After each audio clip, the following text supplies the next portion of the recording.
մեղադրանքներ են հնչեցնում եկեղեցու նկատմամբ վերջին շրջանի համատեքստում, որ դիտարկենք հայ առաքելական Սուրբ եկեղեցու թիրախավորման վեհափառին վեհարանից հեռացնելու երեք Բագրատ Սրբազանի կալանավորման այսօր էլ արդեն Միքայել Սրբազանին են փորձում մեկուսացնել ձեր դիտարկումները այս գործընթացի հետ կապված։ Շատ դժվար է, որտեղ ինֆորմացիան շատ է, մենք էլ փորձում ենք մարսել, բայց առնվազն մի քանի բանը հստակ է։ Նախ սկիզբ ամոչ գործողությունների քաղաքական արշավներ, ասենք ասենք, այսինքն քաղաքական իշխանությունը արշավ է սկսում, ենթադրաբար գալիք ընտրությունների համար, ուրիշ պատճառ չեմ կարող տեսնել։ Այդ տրամաբանության մեջ դեպքերի արագ զարգացում է լինում։ Շատ անգամ ինֆորմացիան ներկայացման նույն քննչականի հրապարակած լուսանկարները եւ իշխանական մամուլի լուսանկարների փակված ամսաթվերը,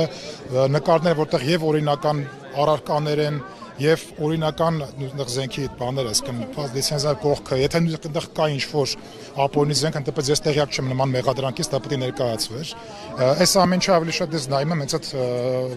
այս պահին այդ ամոչ քարոզչական տրամաբանության համատեքստում։ Սա ընդհանրապես աջակցում է քաղաքական թեզը, տեսեք նկարներ, ուրեմն մի բան կա։ Երբ որ մարդ բացում է նայում է նկարը խանութից գնված ռումինակ արտադրության ծխաջակ կամ պետարդ է,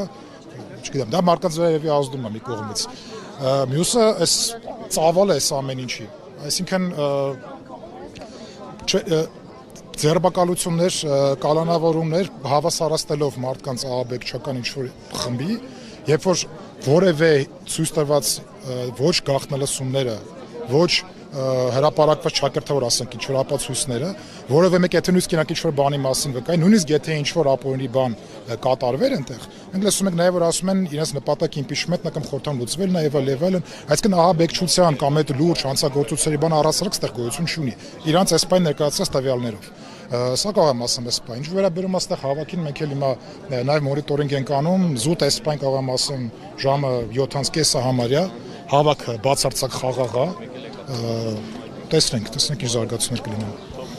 Տեսեք, վեհարան փաստացի ԱԱԾ ծառայողներն են այսօր մուտք գործել, այսինքն Սրբազանին փորձել են ձերբակալել ինչ-որ շոու բեմադրելով կամ ինչ խնդիր էին լուծում, այսպես հատուկ ջոկատայիններով վեհարան մուտք գործելով ու առհասարակ այս գործընթացը արդյոք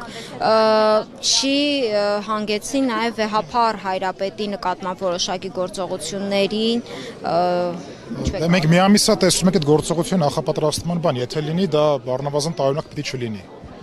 Ինչ որ այսօր տեղի ունեցավ Էջմիածնում, այսինքն ինչ էր իրանց պետք ու ինչպես են դա անում, չէ, պետք էր Սրբազան Աչապյանին իրանց համար պետք էր կանչել քննչական ու կամ չգիտեմ, ինչ գործողություն ու ինչ էր կատարվում։ Դրանք բացարձակ էր համարժեք գործողություն չէ, այսինքն ստեղ ավելի ուժ նպատակ է։ Նպատակը ենթադրում ուժի ցուցադրություններ, ինչը իհարկե շատերի վրա ազդում է։ Նաև բերման ենթարկվածների հետ կապված հայտնի է, որ Էջմիածին Երևան ավտոճանապարհի մայրուղուն եւս քաղաքացիներ են ձերբակալվել, նրանց թույլ չեն տալիս գալ Երևան աջակցելու Սրբազան հորը։ Այստեղ էլ քիչ առաջ ականատես եղանք, որ ըստ լուրերի մոտ 1-2 տասնյակ քաղաքացիներ են ձերբակալվել։ Ներքին գործերի նախարարությունից պաշտոնապես հայտնում են, որ մի խումբ քաղաքացիներ ձերբակալվել են քրեական վարույթի շրջանակներում, թե ինչ վարույթի շրջանակներում դեռևս պարզ չէ։ Այս առումով ձեր դիտարկումները դուք ինչ եք նաև արձանագրել մոնիթորինգի շրջանակներում։ Սա երկար տարիների սովորական գործելավոճն է, այսինքն ցուցարարների նույնիսկ եթե ինչ-որ մեկը մի բան անում էր, դրա հետ զուգահեռ ձերբակալվում են տասնյակ, գուցե հարյուրավոր մարդիկ, շատերի գործետագայում կարճվում են, բայց ինքը ունենում է իր այսպայն ազդեցությունը մեկ, հավաքը խափանվում է, երկրորդ այդ մարդու վրա ազդեցություն ունենում, ինքը մյուս անգամ գուցե ավելի կաշկանդված կլինի, օգտվել իր իրավունքից կամ մյուսները կաշկանդված կլինեն։ Մի հարցը սա է, երկրորդ հարցը այս բոլոր, այսինքն տարիներ շարունակվող քրեական հետապնդումներ, այլ հետապնդումները խաղաղ հավաքներ իրականացնողների նկատմամբ, մյուս կողմից մենք ունենք բազմաթիվ արձանագրված բռնությունների դեպքեր, մեկը թեկուզ անցած տարի, մոտավորապես մի տարի առաջ հունիսի 12-ի ցույցը, որի միջազգային իրապաշտպաններից տեղական պաշտպանից բոլորը մատնանշեցին համատարած խախտումները, բռնությունները, արգելված միջոցների արգելված կերպով օգտագործել եւ այլն, բայց մենք մինչեւ այսօր չունենք որևէ պատասխանատվության ենթարկված ոստիկան, որևէ քրեական մեղադրանք նույնիսկ առաջադրված ոստիկան այդ գործերով։ Մենք ունենք տոտալ անպատժելիություն, որը շարունակվում է մինչեւ այսօր, եւ ունենք ահաբեկումներ, որոնք նույնպես շարունակվում են մինչեւ այսօր։ Ու այս տրամաբանության մեջ շարունակվում է նաեւ ենթադրում եմ այսօրվա իրադարձությունները։ Պարոն Իշխանյան, կցանկանայի նաև ձեր ուշադրությունը հրավիրել մի հանգամանքին։ Տեսեք, Բագրատ Սփարզյանի վերաբերյալ քրեական գործով, այսպես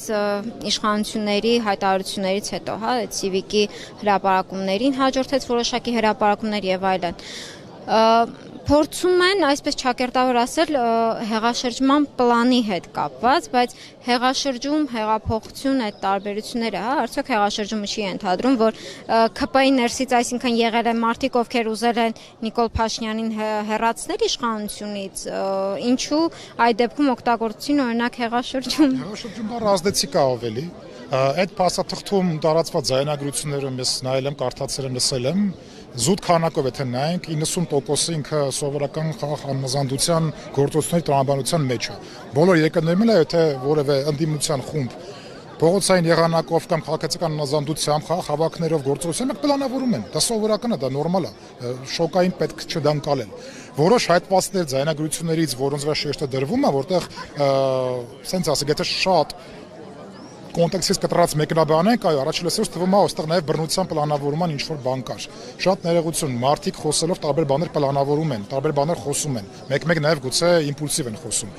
Իսկ օրինակ իշխող կուսակցության նիստերի ժամանակ բոլորեն զուսպ են պահում, բայց մենք չունենք գաղտնալսումներ։ Այս մեկ ունենք սա ազդում, այսինքն մի կաթիլ է ձյութը ամբողջ տակառը եկե փչացնում է։ Մարդիկ լսելով դրան կհավատան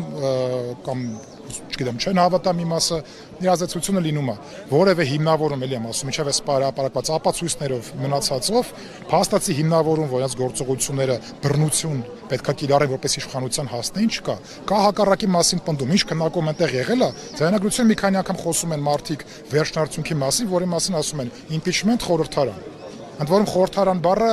կտրած էր, դա նկատեցինք այսօր, ձայնագրության մեջ ասում են խորհրդարանում պետքա լուծվի, բայց քննչականի վերցանած տեքստում խորհրդարանում բառը հանված էր, մենակ impeachment-ն էր թողած վերջում, գուցե դա էլ քաղաքական հողում է կատարում։ Ամեն դեպքում նպատակներ ինչ որ կարելի է վերցանել, սա է, իսկ եթե կա ուրիշ նպատակ, այսպիսի հաբեկումներով դա չեն պարզում։